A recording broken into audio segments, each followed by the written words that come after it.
প্রতিদিন সকালটা ঠিক এতটাই ব্যস্ততার মধ্যে দিয়ে কাটে। সকাল 11টা পর্যন্ত আমার রুটিন। আসসালামু আলাইকুম, সবাই কেমন আছেন? আশা করছি সবাই ভালো আছেন ও সুস্থ আছেন। আমি শিল্পী, আমি নদী জেলার ছোট্ট একটা গ্রামে থাকি। আবারও নতুন একটা দিনের নতুন একটা ব্লগ ভিডিও নিয়ে চলে এসেছে আপনাদের মাঝে। আশা রাখছি আজকের ভিডিওটি আপনাদের কাছে ভালো লাগবে। তো আজকে হচ্ছে রবিবার, তো রবিবার মানেই হচ্ছে একটু দেরি করে ওঠা, তো সেই কারণে আজকে আমি একটু দেরি করে উঠেছি। তো উঠেই আগে ছাগল মুরগিগুলো ছেড়ে দিয়েছি, তো তারপরে আমি মানে ওদেরকে বাইরে বের করে দিচ্ছি আর কি। আর ওরা তো বাইরে বের হতেই চায় না, তো আমি একটা পাটকাঠি দিয়ে খেদিয়ে ওদের বাইরে বের করিয়ে দিচ্ছি। না হলে ওরা বাড়ির ভিতরে পায়খানা প্রস্রাব করবে, তো যাই হোক দেখতে ভালো লাগবে না, তো সেই কারণেই আমি ওদেরকে রাস্তায় বার করে দিচ্ছি। আর আজকে যেহেতু আমার শরীরটা খারাপ, তো এখনও রয়েছে শরীরটা খারাপ, হয়তো কথা শুনে বুঝতে পারছেন। তো যাই হোক সেই কারণেই আজকে আমি দেরি করে উঠেছি। আর কালকে রাত মানে কালকের বিকালের কাজগুলো আমি আর করতে পারিনি, আমার শরীরটা খুবই খারাপ করছিল আর কি। তো যাই হোক এখন এই তো মুরগিগুলোকে আস্তায় তাড়িয়ে দিচ্ছি, ওরা পরিষ্কার হয়ে এলে তারপরে খেতে দিব। তো যাই হোক এই তো চলে এসেছে, এখন ছাগলটাকে বেঁধে রাখছি, না হলে আবার মুরগিগুলোকে খেতে দেবে না, তো সেই কারণে আমি ছাগলটাকে বেঁধে রাখছি। আর সাথে আমি গেটটাও লাগিয়ে দিয়েছি, না হলে আবার পাড়ার ছাগল চলে আসবে। তো যাই হোক সেই কারণে আমি গেটটা লাগিয়ে দিচ্ছি। আর এমনিতেই আমি মানে আমি যখন একা থাকি তখন সব সময় গেটটা লাগিয়ে দিয়ে থাকি, যেহেতু রাস্তার ধারে বাড়ি, তো সব সময় মানুষজন যাওয়া আসা তো করে, তাই। তো যাই হোক এখন মুরগি ছাগলকে খেতে দিয়ে দিয়েছি। আর আজকে যেহেতু বলেছিলাম যে শরীরটা খারাপ, তো সেই কারণে মানে ভিডিও বানাতে পারছি না আর কি। তো যাই হোক অল্প পরিমাণে ভিডিও বানিয়েছি। তো যাই হোক আজকে ভিডিওটি অনেক ছোট হয়ে গিয়েছে, ভেবেছিলাম ভিডিওটি ছাড়বো না, কিন্তু আবার ভেবে দেখলাম যে আমি যদি এরকম মানে 2 দিন 3 দিন পর পর বা একদিন পর পর ভিডিও ছাড়ি, তাহলে আমার ভিডিওর যে রিচ সেই রিচটা কমে যাচ্ছে। তো সেই কারণে চেষ্টা করছি অল্পর মধ্যে হলেও ভিডিওটি রেগুলার মানে দেওয়ার চেষ্টা করব আসলে। আর তাছাড়া মেন কথা হচ্ছে যে ভিডিও যদি না দিই তাহলে আমার মিষ্টি আপুদের সাথে যোগাযোগ করা বন্ধ হয়ে যাবে। আর ভিডিও যদি 2 দিন ছাড়া না হয় তাহলে অনেকটাই অলসতা কাজ করে যায়। তো যাই হোক সব মিলিয়ে বা সব দিক দেখে ভেবেই হয়তো চেষ্টা করব প্রত্যেকদিন ভিডিওটি দেওয়ার।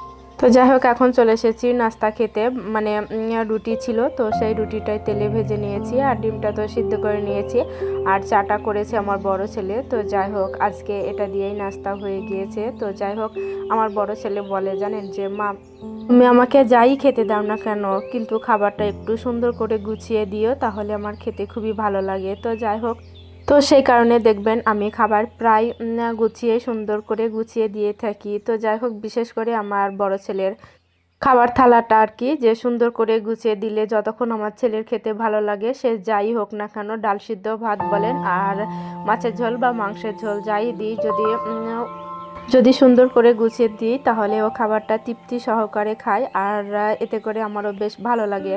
তো যাই হোক যতবারই খাবো ততবারই তো থালা বাসন মাজতে হবে, ধুতে হবে, তাই না? তো এবারও সেই তাই চলে এসেছি। তো সাথে বাসি থালা বাসনগুলো ছিল, তো চাটা খেয়ে একসাথে সবগুলো মেজে নিয়েছি। আর আমি এইভাবে সুন্দর করে গুছিয়ে মেজে নিই খোলে পারে, তার কারণ হচ্ছে যে আমি আগে কাঁচের বা ফাইবারের যেসব থালা বাসনগুলো আছে বা প্লেট বাটিগুলো আছে সেগুলো মেজে ধুয়ে পরিষ্কার করে নিই। তো তারপরে আমি স্টিলের যে থালা বাসনগুলো থাকে আর কি, তো সেগুলোই মেজে ধুয়ে নিই।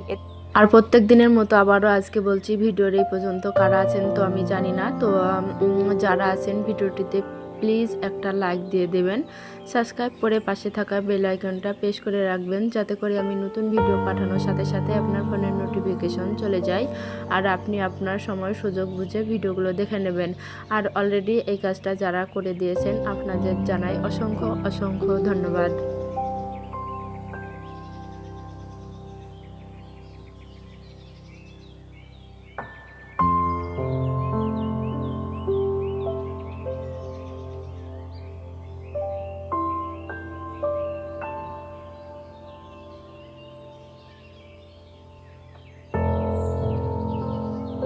মোবাইলটা অন করে দিয়ে আমি কাজের মধ্যেই আমার মিষ্টি মিষ্টি আপুদের ভিডিওগুলো দেখে থাকি। তো যাই হোক, খুব বড় বেশি কমেন্ট না করতে পারলেও হয়তো ছোট্ট একটা কমেন্ট করে দিই বা শুধু লাইক করে দিই, কমেন্ট হয়তো করা হয় না। দেখা গিয়েছে কাজ করতে করতে ভিডিওটি হয়তো শেষ হয়ে গিয়েছে, তো হয়তো মোবাইলটা বাচ্চারা নিয়ে নিয়েছে, তো সেই কারণে হয়তো কমেন্ট করা হয়নি। তো যাই হোক, প্লিজ আপুরা কিছু মনে করবেন না। তো যাই হোক, এখন আমি চলে এসেছি, মানে থালা বাসনগুলো তাড়াতাড়ি করে মেজে নিয়েছি যেহেতু আজকে রবিবার। আর তাছাড়া হচ্ছে কিনা যে আমার উঠতে দেরি হয়ে গিয়েছে, তো সেই কারণে আমি তাড়াতাড়ি রান্নাটা করে নিয়েছি। আর রান্নার ফাঁকে ফাঁকে আমি ঘর দোরগুলো একটু গুছিয়ে নিব।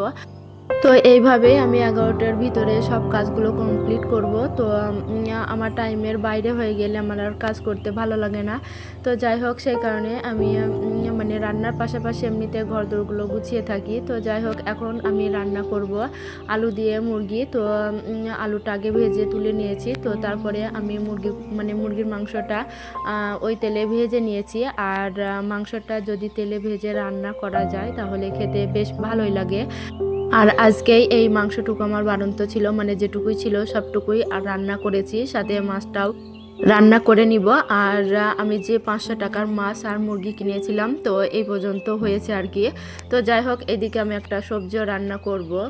আর এই সবজির ভিতরে আমি আলু, গাজর, সিম দিয়েছি।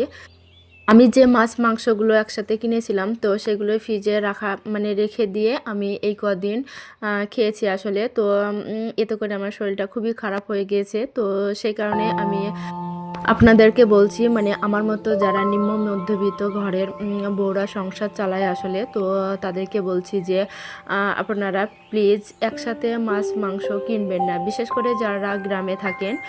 তো চেষ্টা করবেন যে একদিন মাছ কিনে সেই দিনটাই খেতে, তো তারপরের দিন শুধু যদি সবজি খান তাও চলবে, মানে অল্প আয়ে সংসারটা চালানোর জন্য বলছি আসলে। তো আপনারা যেটা করবেন যে সপ্তাহে 3 দিন মাছ খাবেন, 1 দিন ডিম আর 1 দিন মাংস। তো যাই হোক, এতে করে আপনার 5 দিন হয়ে যাবে।